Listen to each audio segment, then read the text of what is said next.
The following is a production of New Mexico State University.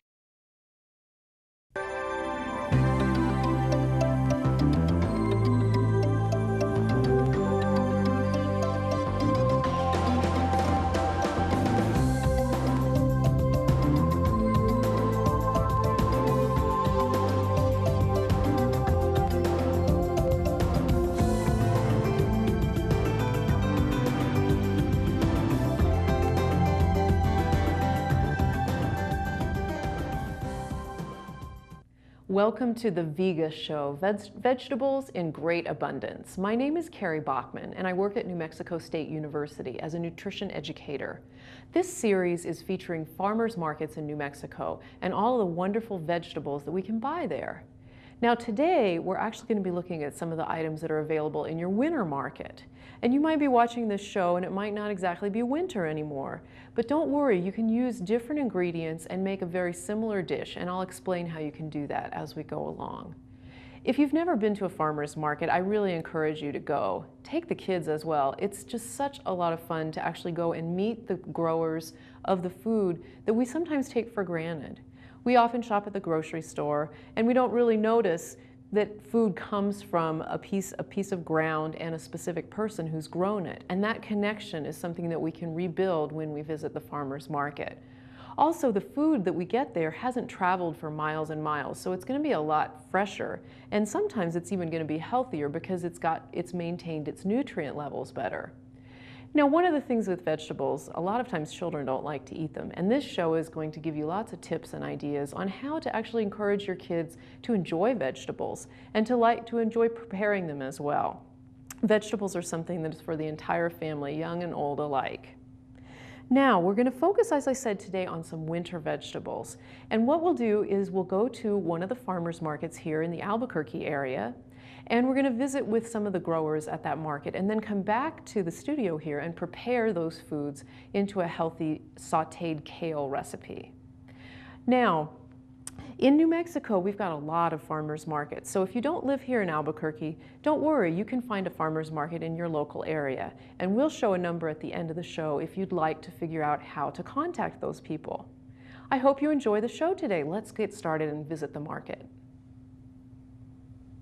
Kari, welcome to the market. Well, thank you, Sue. The Los Ranchos market started just about 14 years ago Okay. and has grown steadily. And we are very fortunate to have a wonderful group of local growers who come from actually as far south as Los Lunas and Cedar Crest and Placitas to sell here. Wow. So we have a good, wonderful group of people.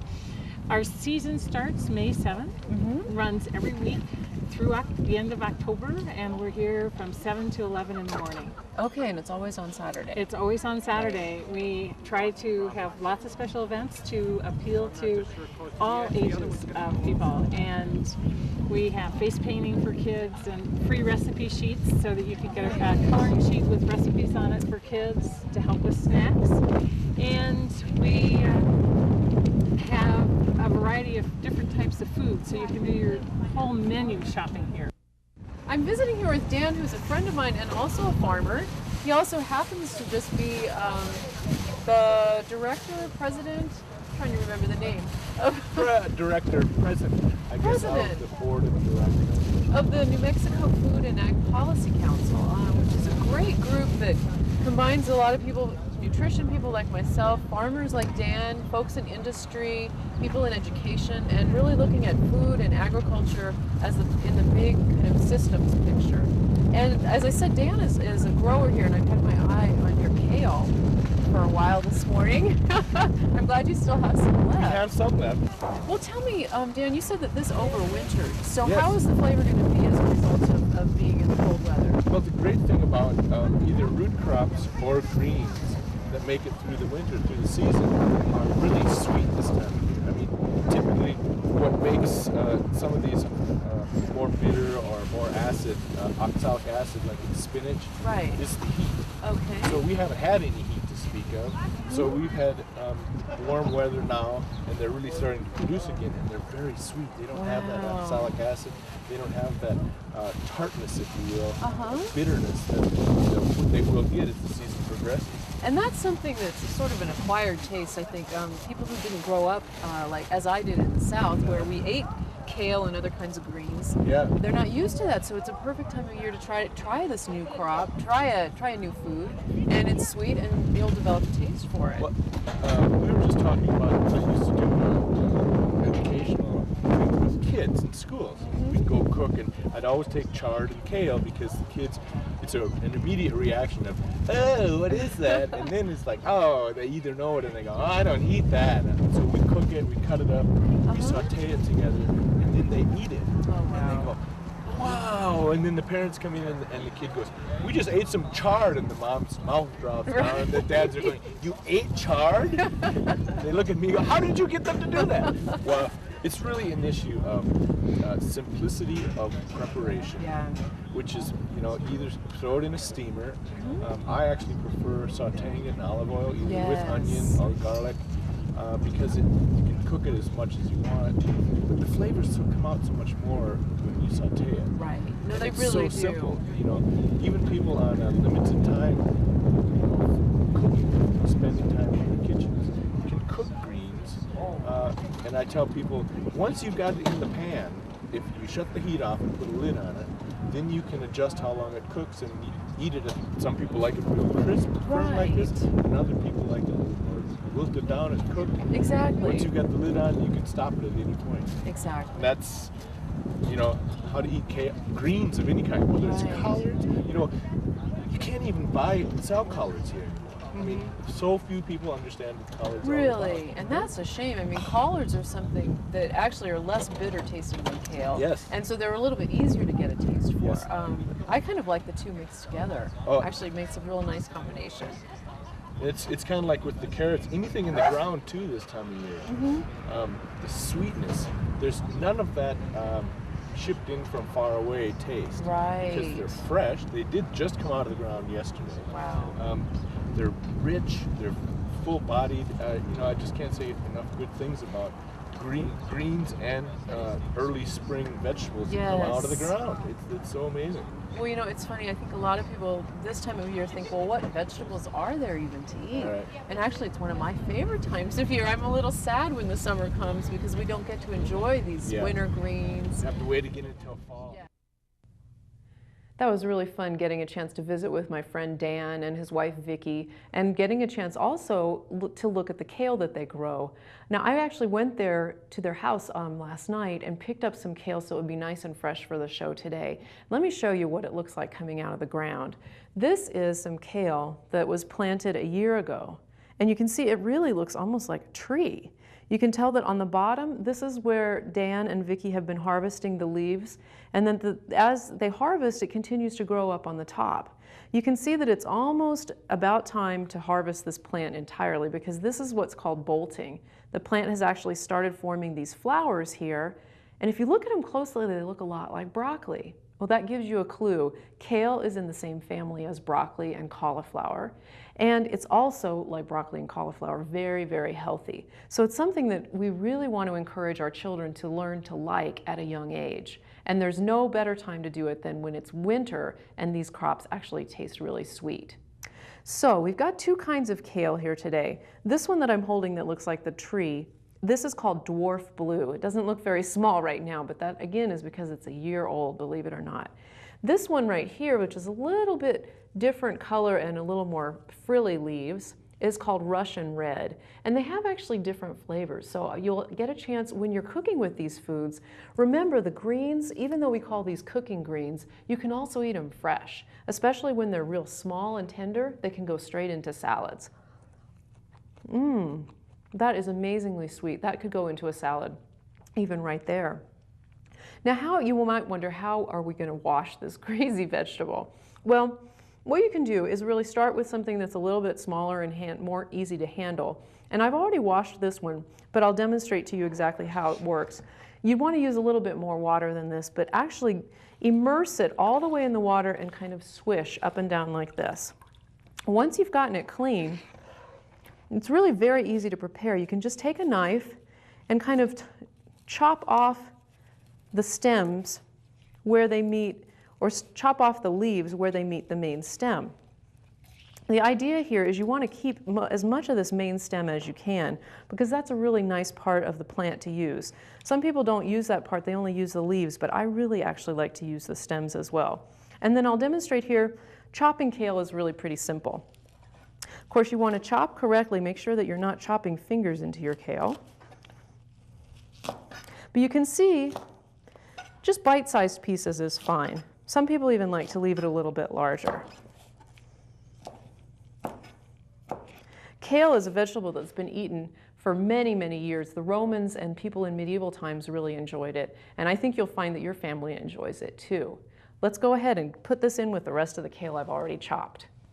Well, we're here at the Los Ranchos Growers Market, and I'm speaking with Mary, who's got, as you can see, a real assortment of wonderful things. We've got flowers here, some plants that you can just buy. I think they were, what, $1 each? That's an incredible bargain.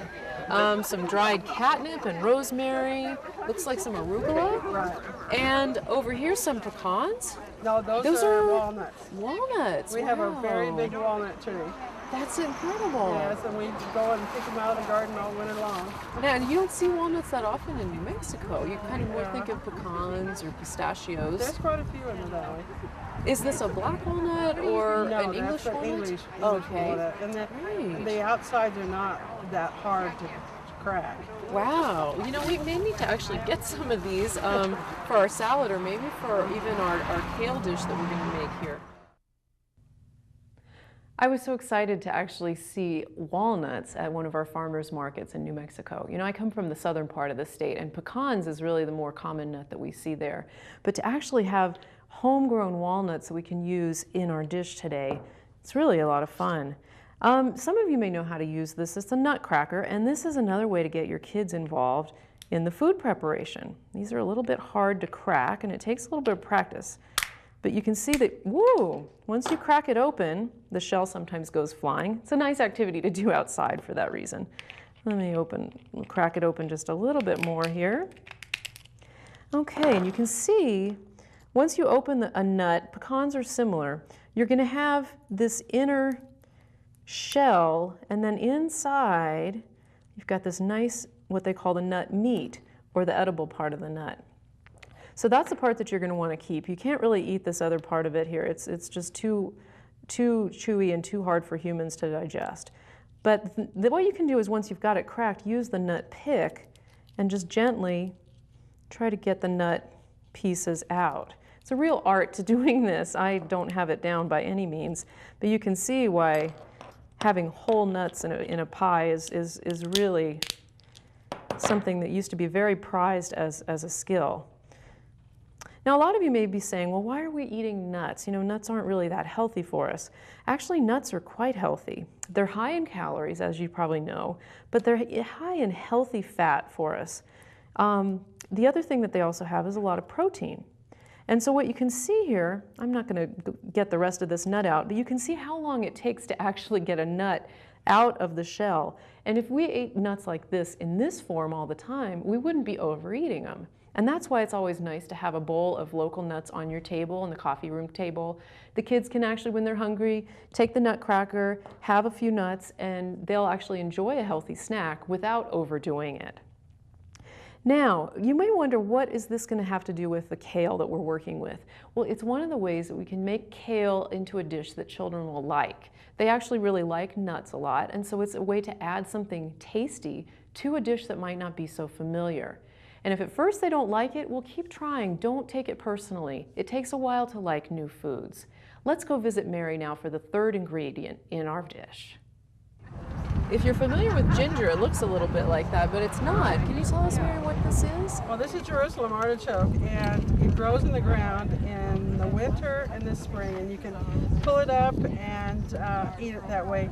In the summertime, it sprouts and grows about 8 feet tall, and it has beautiful yellow little sunflowers on the end of it. And you're right, they're actually related to, they're in the sunflower family. They are. Right? They sure are. And I got these from a woman was trying to feed 6 children, and her husband would go down to the river and get frog legs, and they would eat Jerusalem artichokes. No kidding.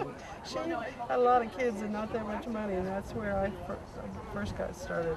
Well, you know, it's interesting that a lot of foods we think of as you know, maybe survival foods have kind of come back in this day and age to be sort of a gourmet food. How would you go about preparing this? I think for people who don't know, they might wonder. Well, I like to just take it, and you don't even have to do any more than just wash it. And it's very much like jicama, but it's not as sweet. Mm-hmm. And you can just cut this up in small pieces and put it in your salad or whatever you like to eat it with. And it adds kind of like a crunchiness to the salad. And it's well known, especially back east, because I have a cookbook from the Victory Garden that a lot of people like to watch on PBS, and it's there's a whole chapter that's devoted to Jerusalem artichokes. Oh, wow. And some people cook them just like potatoes. Some people shred them and make pancakes with them. I've cut them up in small pieces and put them in vegetable dishes. There's just no end to the kind of things you can do with them. Wow, and these are just so wonderful. I mean, the skin on this is just very tender. Do you you can even eat the skin, I'm imagining. Yes, I never peel them. Great. Just like need to that. wash them a little bit carefully. Well, these are wonderful. You know, this is going to taste really good, I think, in our kale dish. It'll provide a little bit of crunch and also a little bit of sweetness. So this is wonderful. Kind of like water chestnuts are. Right. But something that's actually you could grow in your own yard. Right. The one thing I do know is that these tend to spread. And so once you get them, you're probably going to have them for a while. I have them in an area where it doesn't matter. In fact, I have blackberries. And I sell the blackberries at the growers market. That's my main crop. And these things kind of grow in among the blackberries. So when the blackberries are done, here comes the artichokes. All over the place, and they don't seem to mind being together. That's great. That's really wonderful. Well, thank you so much, Mary. I think I'm going to go ahead and buy you out of the Jerusalem artichokes. Well, these are the same Jerusalem artichokes that I bought from Mary last weekend, and you can see they've kept really nicely just in a plastic bag in my refrigerator. They've already been rinsed off a little bit, but we want to make sure to get all of that grit and dirt off, because these grow under the ground just like potatoes do. So you want to just kind of put them in water like this. You can use the same water you used for the kale and get them washed off nicely. Now, as we were mentioning, the skin is really nice and thin with these, so you don't have to peel them. Peeling them is not a lot of fun. You can see they look a lot like potatoes on the inside. You can cook them just as you would potatoes, but they'll cook faster, so make sure they don't cook them too long or they'll get mushy. Now I'm just going to cut them into slices here.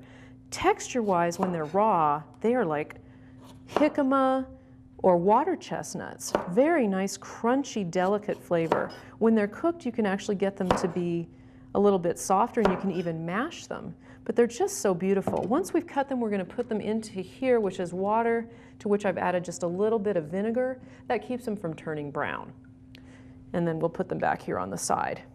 Now, Jerusalem artichokes are a really interesting vegetable. They actually originated in North America, so they're native to this continent. Now, the Native Americans grew them, and they introduced them to people from Europe who came over, and the Europeans took them back. For a while they were pretty popular, and then they started, this was before they really enjoyed potatoes. Once potatoes became popular in Europe, Jerusalem artichokes lost a bit of favor, and in fact people said that they thought they would give them leprosy because of these funny bulbs that they have on them. In fact, they're very healthy. They've got a lot of iron, and they're a really nice vegetable that you can grow in your own garden. You can plant just a little bit like this, about 3 or 4 inches down, and it'll grow into this beautiful plant that looks like a sunflower. It has a gorgeous flower on the top, and then when you're hungry, when you're looking for Jerusalem artichokes, you just go into the yard and you can pick them. Now, the interesting thing about these is they're actually used in, during wartime in Europe. They were one of the few foods that you could access without needing a ration card. So they really served a very important purpose. And here too in New Mexico, we can grow these very easily, something the kids would really like to grow, harvest, and then you can even eat them raw. They are so tasty, you could serve them with a dip. So many things we can do with them, but today we're going to put them into our kale sauté. So let's go ahead and we'll get started cooking our dish up here. All right, we've got everything here that we need for our sauteed kale. We've got our kale, 2 different kinds that we cut up earlier. We've got Jerusalem artichokes that we just looked at a second ago. And then, of course, don't forget the walnuts, which are going to add a nice little bit of flavor and protein at the very end. Now what we're going to do, I've got this electric skillet here. You can do this in a frying pan or a pot at home. You want to make sure you do it in something that has a nice tight-fitting lid. I'm going to add just a bit of olive oil. Again, olive oil is healthy for us, and so it's a nice oil to use in this kind of a recipe. Often, you can also add garlic or saute some onions with this recipe. I'm just going to keep it simple today. All we're going to be using is the kale and the Jerusalem artichokes in here together. Now, as I mentioned, these are going to taste different and cook up differently depending on how long you cook them. I'm going to go ahead and put them in right now, and they'll be a bit softer. Turn this up a little bit. There we go. Can smell that already. Put in our Jerusalem artichokes and stir them around a little bit. Any bit of water that they have on them is fine. They don't have to be entirely dry. You see what they'll do? They'll start looking a bit like potatoes as they cook. You just want to kind of get them coated with oil here. And then what we're going to do is going to put in a whole bunch of greens right on top of those. This may seem like a lot, but what happens with these is they'll cook down. As they heat up, they're going to get reduced in size. So we can pretty much fill up the whole pan, and now we're just going to put the lid on. As I said, make sure it's tightly fitting so that it steams nicely. I'm going to turn the heat down a little bit. I mentioned earlier that you might not always find kale at your farmer's market, and there's some other things that you can use other than kale. Here's an idea. These are called chard. It's a delicious plant that's related to spinach, and that's something that would take a little less time to cook. There are other kinds of plants in the same family, though, as kale. Beets are one of them, and we normally are used to eating the beet, the root. But here, actually, you can use the beet greens as well, and they're very tasty cooked up. Turnip greens are also delicious, collard greens, all of these things. And you'll find if you start getting your kids used to them, they will develop a taste for them, and so will you. Let's go ahead and see how this is doing here. You can see on the bottom that it's starting to wilt a little bit. Oh, that smells so good. And you can really, of course, if your hands are clean, you can really just toss it like this with your hands. It's not going to get too awfully hot, especially here at the beginning. Just want to toss it a little bit, and then we'll let that cook. When we come back, we'll see how it ends up. We'll put the walnuts on at the very end. Now remember, you can add other tastes to this as well, garlic and onion. It's delicious no matter what you do. Well, I'm here at the Los Ranchos Growers Market, and I have found an old friend, Jerry Aragon, who actually works with me in the Cooperative Extension Service. Jerry is one of our ICANN nutrition educators. And you also have your own business in your free time. Tell me what you've got here today, and how did this get started? And tell me a little bit. Well, here with the market, I've been here, this will be my 13th year going into the summer when we start back in May. And I just started off, they asked me to come out and do a smoothie juice bar. And back then I didn't really know a whole lot about that, but I brought some strawberries and bananas and people would pass and I'd blend up and I'd sell maybe one here and there. And so I got this bright idea of breakfast burritos. Oh. I was raised, my grandmother had cafes all over New Mexico, and so I've been familiar with food, and then the ICANN with the food safety. So anyway, I brought 6 burritos, blinked my eyes, they were gone. Oh and my here goodness. I am 13 years later, and I can't have enough baked goods and pozole and the different flavors. I have a lot of loyal customers that really look forward to coming here to have a healthy breakfast. Well, you know, it's nice too because a lot of times we'll find sweets but nothing else. And Jerry has a real variety here. And one thing that we like to say in our ICANN classes, you know, a sweet roll every once in a while is fine. Yes. You don't need to cut those out of your diet entirely. But tell us a little bit about what you've got here, because this is what I've got my eye on. I've got the traditional pozole. Oh, I've got the wonderful. diced pork, the white corn with some red chili and a little onion, some spices. It is the real traditional pozole that we have here in New Mexico. It's usually our Christmas soup, but here at the market, Christmas is every Saturday morning. And this time of year when it's cold, Yes. it's really a treat. At 6 in the morning when I'm here, I've had people come and they pick up their quarts to take home. And of course they grab their bowl of pozole and their burrito and they eat here. I have an extra table and they sit and have an outside cafe. That's wonderful. Well, it's neat to see how you can actually educate people who are coming to the market about healthy, fresh foods like this one, which is also a traditional food that we enjoy in New Mexico. A lot of people aren't making this at home anymore, but you can come to the market and Jerry's got it right here fresh. Well, I think I will go ahead and have a cup of that. That would be wonderful, Jerry. Thank you so much.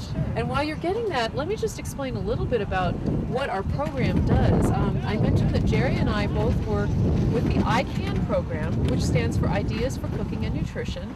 And this is a nutrition education program where you can actually come together with a group of people, get together, learn about healthy foods, but then the best part is you actually get to prepare them yourselves and try them.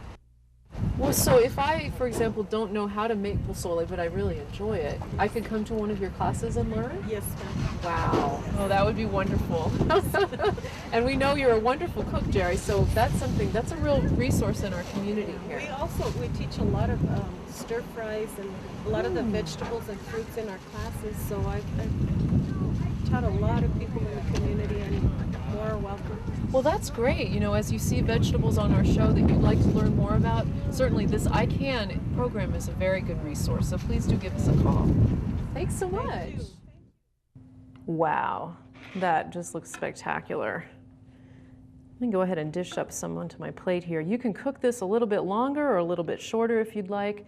It's one of those things, kale is very forgiving, and it's still going to be full of nutrition even if you cook it a little bit longer than that. Now let's not forget our local walnuts. Just sprinkle a few on top. You could toast them even for a little bit more flavor. Let's see how this came out.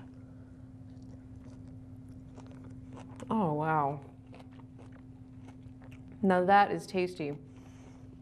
If your kids like a little sweetness, you can put some raisins in as well, and that's really tasty. Let's see how that Jerusalem artichoke came out. Looks like it's still pretty crunchy. It's a nice crunch. A little bit like water chestnut. I hope you'll give this recipe a try at home.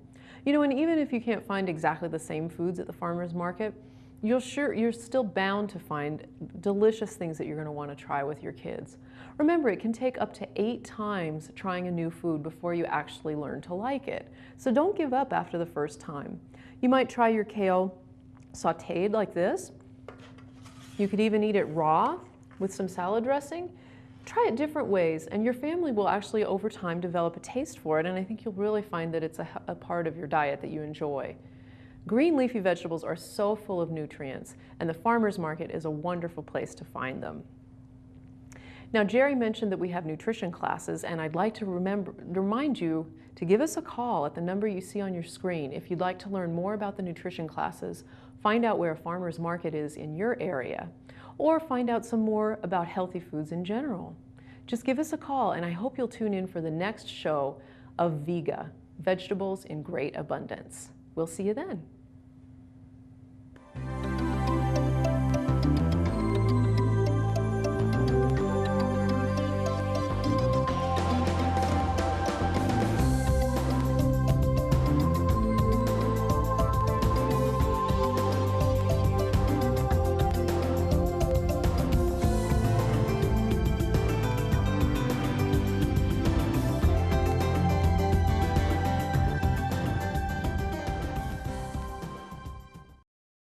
The preceding was a production of New Mexico State University. The views and opinions in this program are those of the author and do not necessarily represent the views and opinions of the NMSU Board of Regents.